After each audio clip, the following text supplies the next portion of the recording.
Bismillahirrahmanirrahim. Assalamualaikum warahmatullahi wabarakatuh. Pemirsa yang dirahmati Allah, marilah kita simak ceramah dari Ustadz Abdul Somad dengan tema Sebelum Nikmatmu Dicabut. Sebelumnya marilah kita bersolawat terlebih dahulu. Allahumma sholli ala Sayyidina Muhammad wa ala ali Sayyidina Muhammad. Selamat menyaksikan. Apa yang dicabut Allah dari diri mereka? Yang dicabutnya adalah rasa takut kepada Allah Subhanahu wa ta'ala. Kalau ada orang yang mengatakan nikmat sehat disyukuri, betul. Tapi kalau sehat tanpa rasa takut, dia hanya akan semakin menambah azab di hadapan Allah Subhanahu wa ta'ala. Kenapa orang berzina? Karena sehat. Kenapa orang pakai narkoba? Karena sehat, dan sehatnya dipakai untuk mencari uang, dan uangnya dipakai untuk buat dosa kepada Allah. Sehat menjadi nikmat ketika ada rasa takut di dalam hati. Itulah mengapa dalam sepekan sekali 7 kali 24 jam 24 jam kali 7 hari, seorang laki-laki yang balik berakal sehat, dia mesti mendengar pesan khatib, ittaqullah, takutlah kepada Allah Subhanahu wa ta'ala. Bukan hanya sekedar takut saja. Ya ayyuhalladzina amanu, wahai orang yang percaya bahwa Allah itu ada, hai orang yang percaya bahwa dia akan mati menghadap Allah, ittaqullah, takutlah kepada Allah haqqa tuqatih, sebenar-benar takut, wala tamutunna, jangan mati illa wa antum muslimun, kecuali matinya dalam keadaan bersyahadat asyhadu an la ilaha illallah wa asyhadu anna muhammadan rasulullah. Sehat sudah, takutnya masih ada, dalam keadaan muslim, ayah muslim, ibu muslimah, tinggal di negeri mayoritas muslim, nikmat terbesar. Kita tidak pernah mensyukurinya karena kita tidak pernah memikirkannya. Kita tidak menganggap kaki ini nikmat karena setiap kali ingin melangkah tidak ada penghalang. Kita tidak menganggap telunjuk ini nikmat karena setiap kali digunakan dia siap. Tapi ketika dia kehilangan, tidak ada sakit, putus, patah, barulah kita berkata, oh alangkah indahnya nikmat. Jangan sampai setelah dicabut Allah Subhanahu wa ta'ala, di dalam ruang ICU di rumah sakit yang penuh dengan kemewahan, ramai orang datang menjenguk, tapi mata tak dapat lagi melihat, suara masih terdengar-dengar sayup, hayya 'alas shalah. Satu-satunya respon hanya tetesan air mata, karena kaki tak dapat melangkah, bibir tak dapat tersenyum, tangan tak dapat terulur.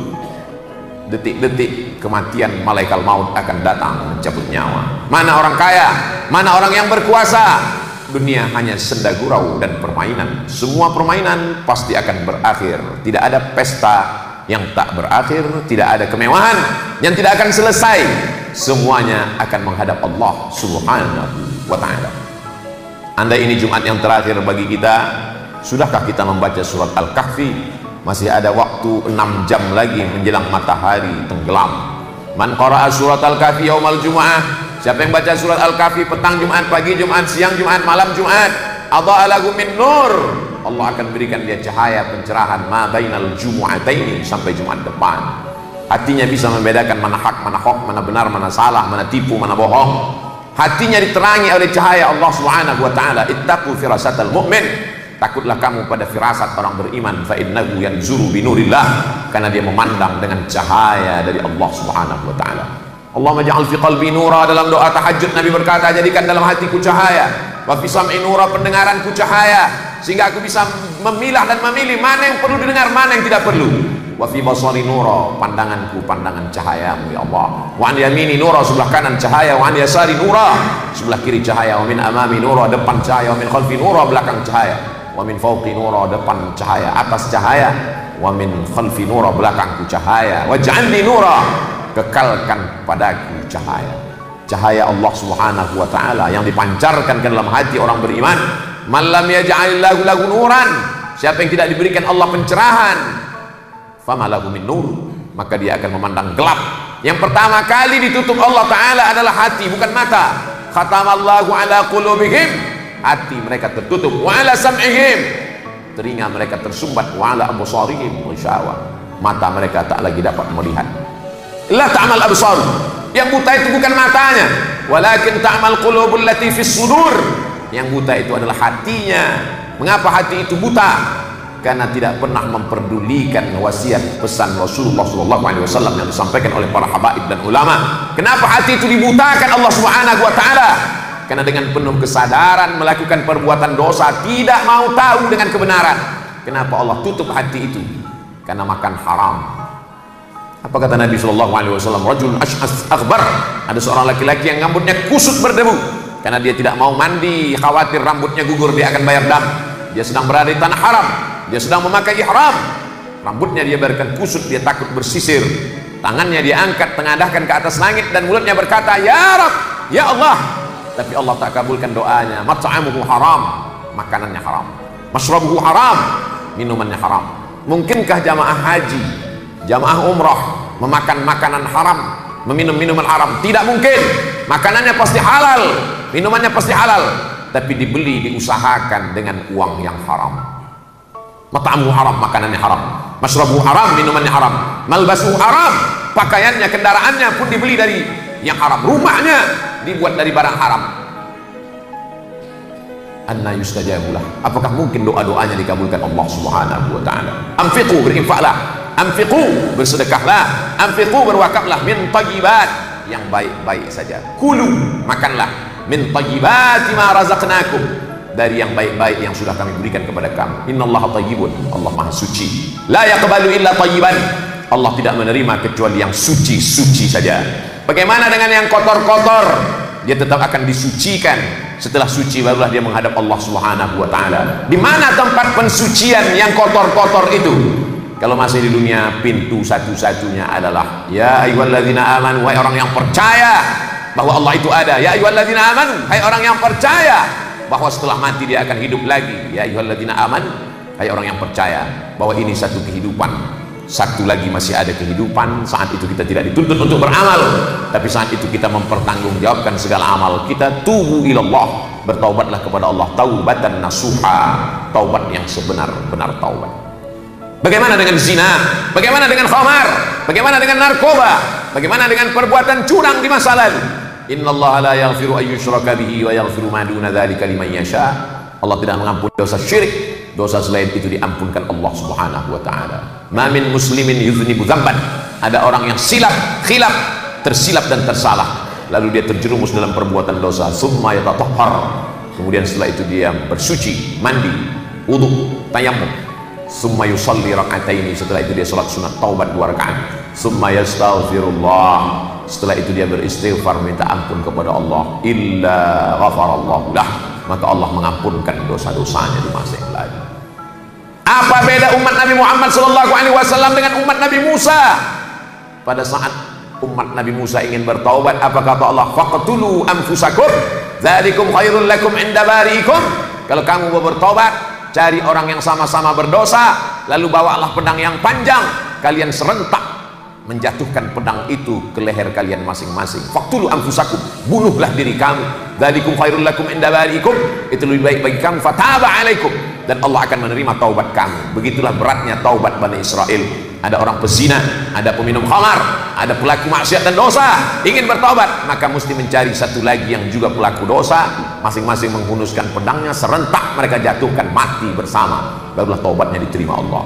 Barakat Nabi Muhammad sallallahu alaihi wasallam. Umurnya boleh jadi lebih pendek, amalnya lebih sedikit, badannya lebih kecil, barakat kemuliaan dia, sayyidul awwalina wal akhirin, sayyidus saqalaini wan nasi ajma'in, sayyidul anbiya'i wal mursalin. Maka Nabi Musa pun ingin menjadi umat Nabi Muhammad sallallahu alaihi wasallam. Lau kana Musa hayyan, datang Umar bin Khattab, Amirul Mukminin, membawa lembaran Taurat. Nabi bertanya, apa itu Umar? Ini lembaran Taurat ya Rasulullah. Nabi menarik dan menyobeknya. Lau kana Musa hayyan ma wasa'ahu illa ayat tabi'ani. Seandainya Musa masih hidup sekarang, dia pasti mengikut aku. Nabinya saja ingin ikut Nabi Muhammad sallallahu alaihi wasallam, apalagi Bani Israel. Setelah mereka mati menghadap Allah, kami amat sangat ingin menjadi umat Nabi Muhammad sallallahu alaihi wasallam. Kita ditakdirkan hidup di akhir zaman, otomatis menjadi umatnya. Belum tentu. Berapa banyak orang yang hidup di akhir zaman menjadi hamba harta, hamba kuasa, hamba setan, sedangkan kita menghambakan diri. Inni abdullah, aku hamba Allah. badan sehat, iman ada, rasa takut ada. Inilah orang yang sedang berada dalam nikmat Allah Subhanahu wa ta'ala. Tapi terkadang kita salah pandang tentang nikmat. Kita menganggap nikmat itu rumah yang besar, kita menganggap nikmat itu kendaraan yang mahal, kita menganggap nikmat itu adalah uang dan harta, sehingga kalau benda-benda ini tidak ada berarti nikmat tidak ada. Boleh jadi dia bukan nikmat, di pandangan orang dia nikmat, sebenarnya dia hanyalah kepingan-kepingan laknat, karena semua akan tertinggal dibagi kepada ahli waris. Man asbaha minkum, siapa di antara kamu yang masih hidup di waktu pagi, aminan fi sirbihi, hatinya tenang karena tidak dikejar-kejar orang, mu'afan fi jasadihi, badannya sehat tak kurang satu apapun, wa indahu qutu yaumihi, ada yang dimakan, faka'annama hizat lahud dunya bihadzafiriha, dialah pemilik dunia beserta isi. Hati tenang, tidak dikejar-kejar orang, tidak ada hutang, kalaupun ada belum jatuh tempo masanya, masih lama. Badan dalam keadaan sehat, pusing kepala, demam sedikit biasa sebagai ujian penggugur dosa. Ada yang mau dimakan nanti siang dan nanti sore, maka dialah pemilik dunia beserta isinya. Kita terlalu mengecilkan nikmat Allah, besarkan Allah Subhanahu wa ta'ala, sehingga segala kesusahan, kegundahan, kegalauan hati menjadi kecil. Besarkan Allah dalam hati dan pikiranmu. Katakan Allahu Akbar, katakan Subhanallah, katakan Alhamdulillah, katakan La ilaha illallah, katakan La haula wa la quwwata illa billah. Usir segala bisikan setan. Setan tidak pernah berhenti. Alladzi yuwaswisu fi sudurin nas minal jinnati wan nas. Kurang dan kurang. Asyaitanu ya'idukumul faqra wa ya'murukum bil fahsya. Setan selalu membisikkan faqra, kau fakir, kau kurang. Lihat tetanggamu lebih, lihat temanmu lebih, lihat sahabat sekantormu lebih, lihat kawan sekolahmu lebih. Asyaitanu ya'idukumul faqra, dia selalu membisikkan kau kurang dan kurang. Wa ya'murukum bil fahsya, dia selalu menyuruh perbuatan silap, dosa. Dan dia selalu mengatakan kematian masih lama. Maka Nabi melawan itu dengan mengatakan udhkuru, ingatlah selalu. Siapa dia? Hadimal ladzat, yang menghancurkan segala kelezatan. Kalau dia sudah datang, tak ada lagi lezatnya makanan. Kalau dia sudah datang, tak ada lagi nikmatnya pernikahan. Kalau dia sudah datang, tidak ada lagi indahnya kehidupan. Anggap ini hari Jumat yang terakhir. Kalau kita masih hidup Jumat depan, bonus hadiah dari Allah Subhanahu wa ta'ala. Kita adalah orang-orang yang sudah lulus dari campak. Berapa banyak teman yang sama lahir dengan kita meninggal karena penyakit campak. Kita adalah orang-orang yang lulus dari gelombang pasang besar bernama COVID-19. Kawan, sahabat, tetangga, orang tua, handai tolan, berapa banyak yang meninggal kena pukulan dahsyat yang luar biasa. Sampai hari ini efeknya mendunia. Mengapa kita masih hidup? Mengapa orang yang lebih muda dari kita, lebih sehat dari kita meninggal? Kenapa kita masih hidup? Alladzi khalaqal mauta, Allah yang menciptakan mati, wal hayata, Allah menciptakan mati, Allah membuat kita hidup. Liyabluwakum ayyukum ahsanu amala, karena Allah ingin melihat kita beramal saleh. Orang-orang yang sudah meninggal dunia itu kalau ditanya maukah kamu hidup, mereka berkata, menjawab, laula akhartani ila ajalin qarib, seandainya kau beri aku kesempatan untuk hidup sebentar saja, fa asaddaqa wa akum minas salihin. Apa kata mereka? Wa akum minas salihin, aku ingin menjadi orang yang baik, aku ingin jadi orang yang soleh. Jaga kesolehan ini. Yang sudah soleh, jaga tetangganya supaya ikut soleh. Yang sudah soleh, jaga istri anak perempuannya supaya menjadi solehah.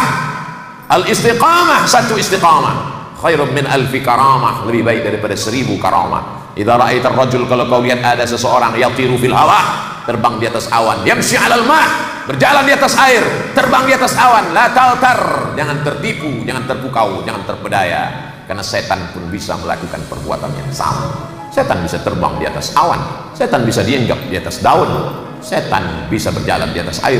Tapi ada satu yang tak bisa dilakukan setan. Apa dia? Istiqamah. Innalladzina qalu rabbunallah, orang-orang yang istiqamah mengatakan Allah.